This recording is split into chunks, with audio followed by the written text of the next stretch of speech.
भारतीय जनता पार्टी के वरिष्ठ नेता रविशंकर प्रसाद जी ने आज एक प्रेस कॉन्फ्रेंस करके पैक्सेस के ऊपर उठाए गए प्रश्नों के उत्तर देते हुए कांग्रेस को टारगेट किया। उन्होंने कहा, यह एक सोची समझी साजिश है कांग्रेस की। मानसून सत्र के पहले दिन ही जान के इस प्रकार का उन्होंने झूठ बोला। मीडिया समूह को भी टारगेट किया गया और रविशंकर प्रसाद जी ने बताया कि किस प्रकार से उनकी न्यूज़ पहले भी झूठी पाई गई हैं। ये पेगासस विषय पर आईटी मंत्री अश्विनी जी ने लोकसभा में एक विस्तारित वक्तव्य दिया है। The statement touched on a variety of things, explained everything. अभी कांग्रेस पार्टी की ओर से प्रेस हुई है। कांग्रेस पार्टी ने भारतीय जनता पार्टी पर ऐसे स्तरहीन आरोप लगाए हैं जो राजनीतिक शिष्टाचार और मर्यादा से परे हैं। क्या कांग्रेस पार्टी का अब यह स्तर हो गया है? लेकिन क्या कहा जाए, आज के नेतृत्व में जो कांग्रेस पार्टी बालाकोट और उरी में देश के जवानों की शहादत का सबूत मांगती है, उससे और क्या अपेक्षा की जाए। जो कांग्रेस पार्टी आज तक गलवान को लेकर देश में आशंका का माहौल बनाती है कि टिप्पणियां होती हैं। मित्रों, ये जो पेगासस की कहानी है, इसका संकेत आईटी मंत्री वैष्णव जी ने दिया था। ये सारी कहानी मॉनसून सत्र के पहले ही क्यों शुरू होती है? क्या कुछ लोग ये योजनाबद्ध तरीके से लगे हुए थे कि ये कहानी मॉनसून सत्र के पहले ही फोड़नी है ताकि देश में एक नया माहौल बनाया जाए? मैं कुछ सवाल खड़े करना चाहता हूं। एक संस्था का नाम आया है वायर। मैं किसी की आलोचना नहीं करता, वो है अपनी जगह पर, लेकिन क्या ऐसा सच्चाई नहीं कि उनके द्वारा बहुत सी कहानियां गलत पाई गई? एक जज को लेकर कहानी बनाई गई थी, आपको याद होगा। महाराष्ट्र के जज थे, उनकी डेथ को लेकर सुप्रीम कोर्ट ने भी उस पर टिप्पणी की, वो पूरी कहानी झूठी थी। 2 राउंड उस पर लिटिगेशन हुआ था। उनकी और सारी चीजें क्या है आपको मालूम है। एमनेस्टी क्या है? एमनेस्टी का कई मामलों में भारत विरोधी एजेंडा रहा है या नहीं रहा है? Can we deny that bodies like Amnesty had a declared anti India agenda in many ways? और जब उनसे एक सवाल पूछा गया, कृपया करके आपका इंडिया का फंडिंग पैटर्न क्या है फॉरेन का, बताइए, तो भारत से विड्रॉ कर गए वो। ये सच्चाई है कि नहीं है? कि जब उनसे कहा गया कि आपका जो भारत में फंडिंग है विदेश से आता है, कृपया करके उसकी कहानी आप कानून की प्रक्रियाओं के अनुसार बताइए, तो कहे, we find it difficult to work in India. अब कुछ चीजों को समझना और जानना जरूरी है। इस पूरी कहानी में एक एविडेंस नहीं आया है जो भारत सरकार को इससे लिंक करता है या बीजेपी को इससे लिंक करता है। Not a shred of evidence has come that in this entire Pegasus story there is any linkage of the government और द भारतीय जनता पार्टी।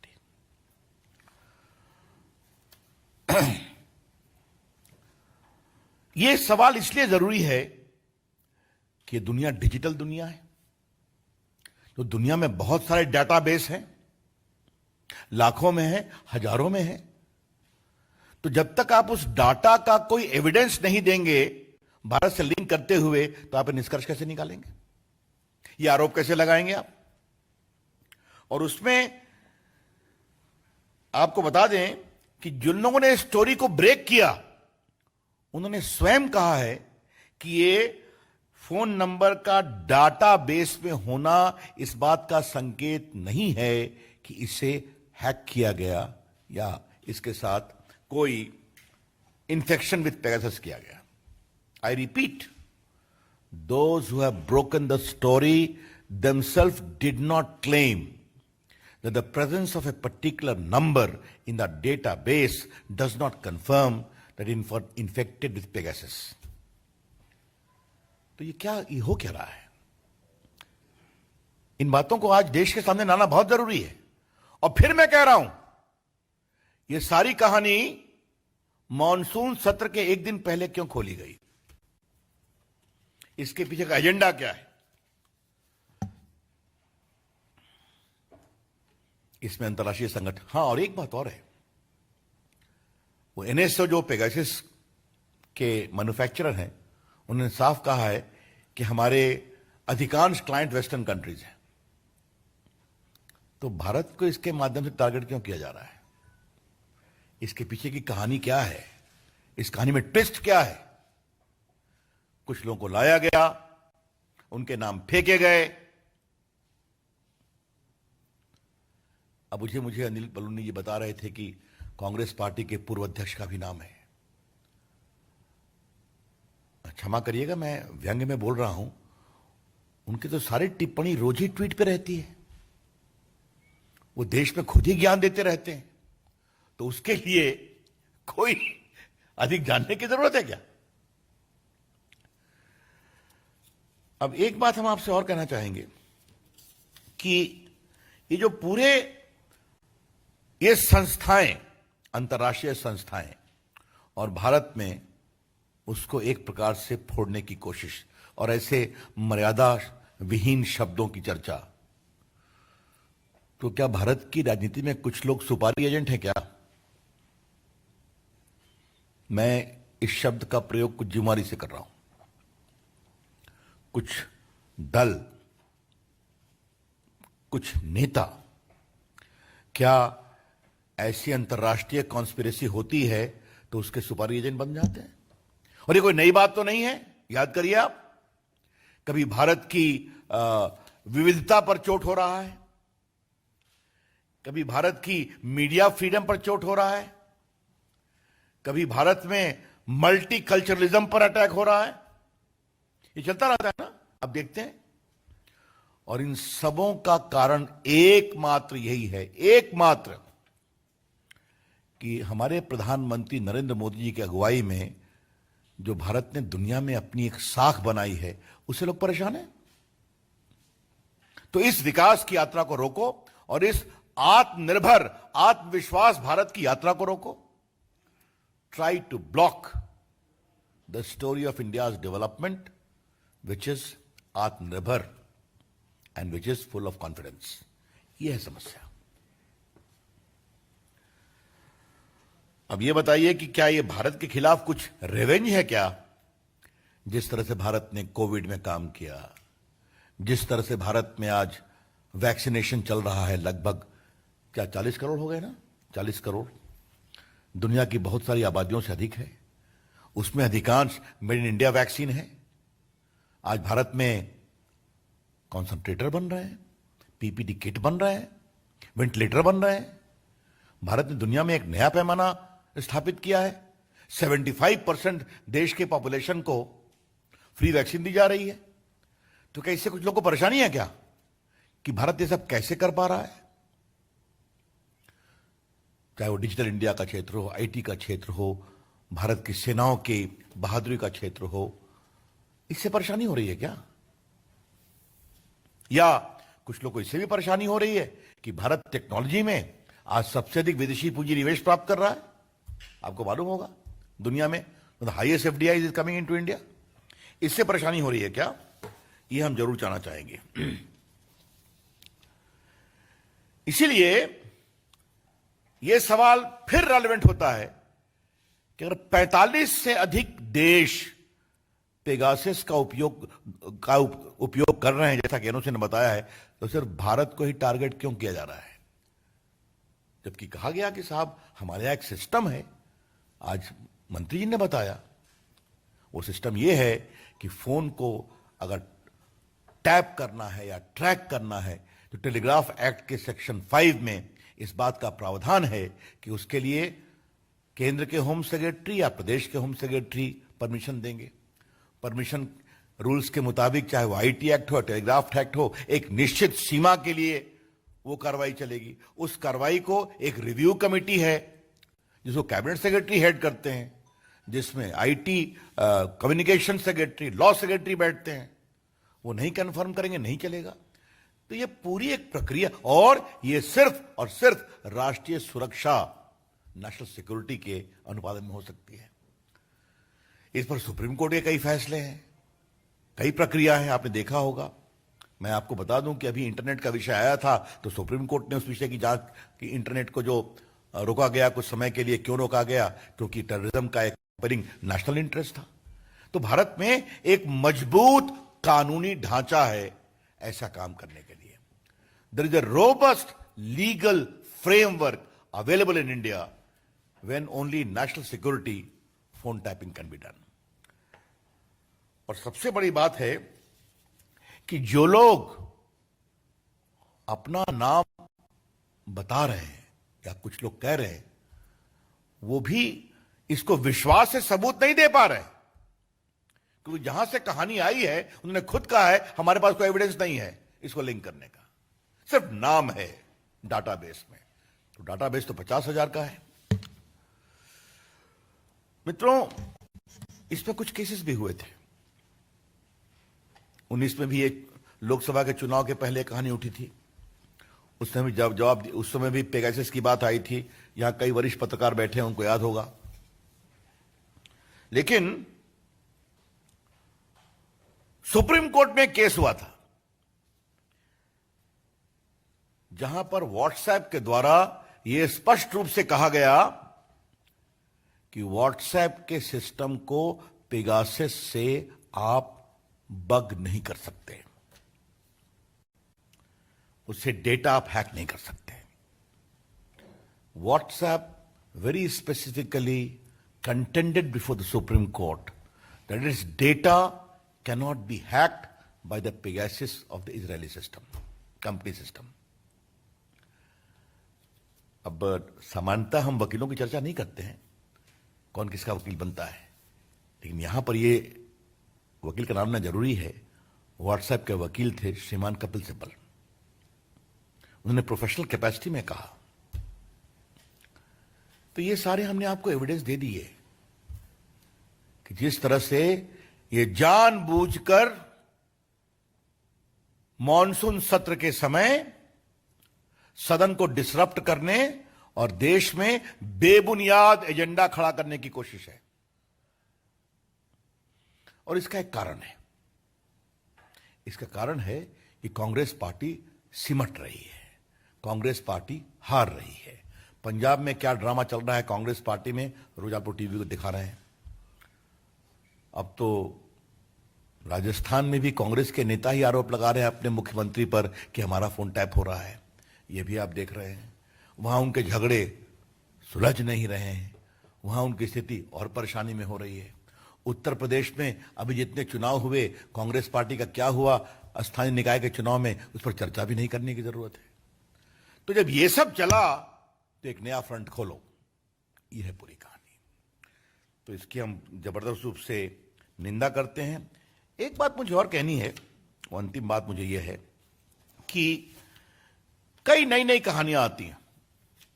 अब मुझे बताया गया है कि कल कोई एक नया चैनल है जिस चैनल से कांग्रेस पार्टी को बहुत प्रेम है।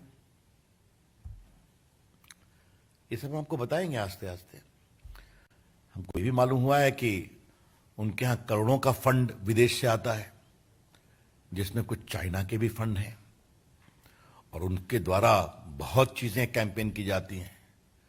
तो क्या ये सब कोई एक संदेहास्पद परिस्थिति है क्या?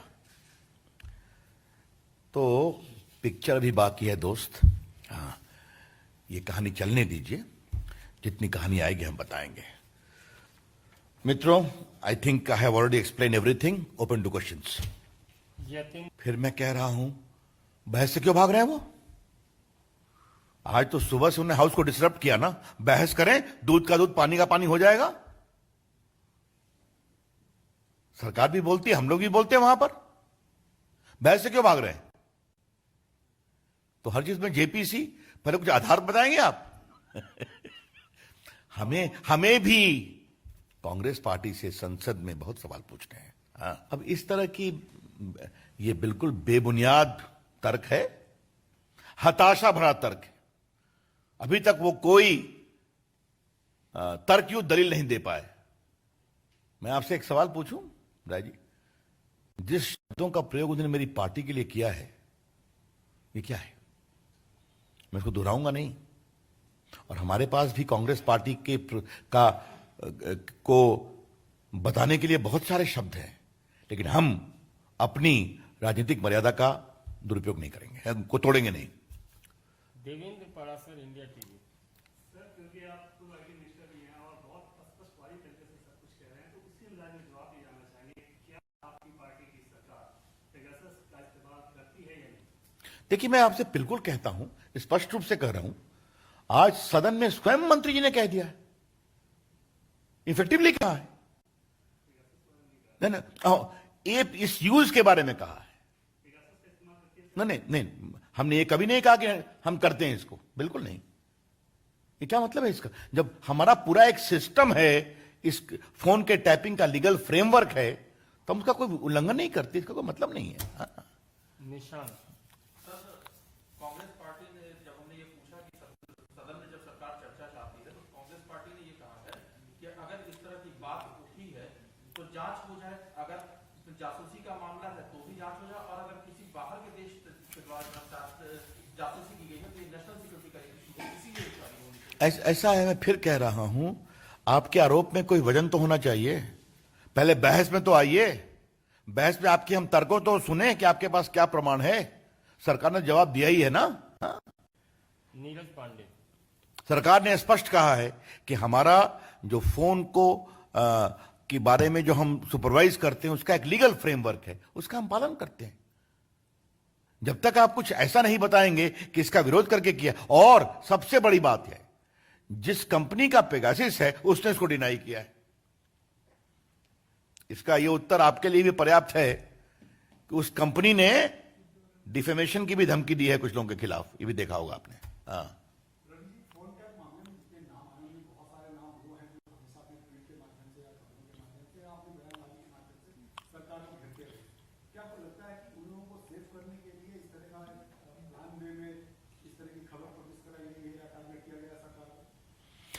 देखिए, मेरा सिर्फ कहना है कि ट्वीटिंग से कोई हमारी सरकार को घेर नहीं सकता। हर व्यक्ति अपना फेसबुक लिखे, ट्वीट करे, अपनी बात कहे, हमें क्या फर्क पड़ता है। आलोचना का अधिकार भी है, लेकिन आपको आपकी राजनीतिक साख कितनी है तो देश की जनता तय करेगी ना, चुनाव में ना। हाँ, इसलिए उसका कोई मतलब नहीं है। मोटी बात यह है कि एक बहुत गंभीर संशय भरा सवाल उठ रहा है कि ये सारे सवाल तभी क्यों उठते हैं जब देश में कुछ महत्वपूर्ण घटना होती है। और आज मैं आपको लिंक करता हूं, सुनिए आप, और इसको मैं बहुत गंभीरता से कह रहा हूं। अमेरिका के राष्ट्रपति प्रेसिडेंट ट्रंप आ रहे थे तो राइट को भड़काया गया, आपने देखा होगा, सीए को लेकर। 2019 का चुनाव हो रहा था तो पेगासस की कहानी चलाई गई। आज लोकसभा का सत्र शुरू होने वाला है तो एक दिन पहले इसको फोड़ा गया। और जब कांग्रेस पार्टी की हालत बहुत खराब है, क्या पंजाब, क्या राजस्थान, क्या यूपी के निकायों के चुनाव का रिजल्ट, तब फिर ये छोड़ा गया, निकाला गया। तो इसके पहले इसके कारण कुछ ना कुछ, और उसमें कई पत्रकारों का जो नाम की चर्चा होती है, उनके पूर्व के संबंध किससे क्या हैं, ये भी मालूम है। Himanshu, Republic TV. सर, दो सवाल है। छोटा सवाल ये है, रणदीप सुरजेवाला ने ये भी आरोप लगाया कि एनएसओ को लेकर आपने बोला था कि नोटिस जारी करेंगे,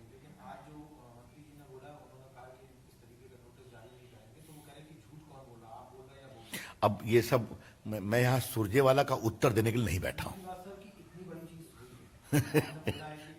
सुरजेवाला हर बात सही बोलते हैं, क्या बोलते हैं, क्या मतलब है इसका? चलिए। हाँ, आपने बोला कि बीजेपी के ऊपर इतना आरोप लगा, तमाम सरकार के ऊपर आरोप लगा, तो क्या आपकी तरफ से, सरकार की तरफ से या बीजेपी की तरफ से कोई एफआईआर दर्ज की जाएगी, कोई कानूनी कार्रवाई की जाएगी इस तरीके की? अब ये देखना पड़ेगा, ये आगे देखना पड़ेगा।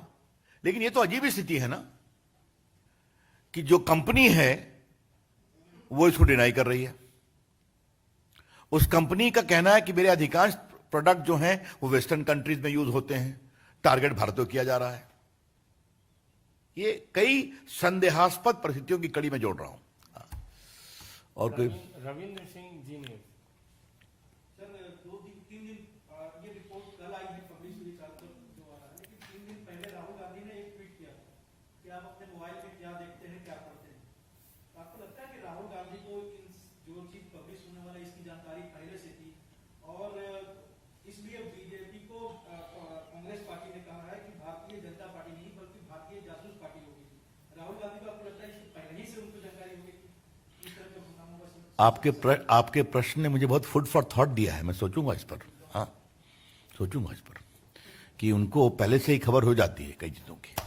अगर ये सही है तब तो हमारा षड्यंत्र का सारा, हमारी कहानी पुख्ता हो जाती है। हाँ? धन्यवाद, बहुत बहुत धन्यवाद।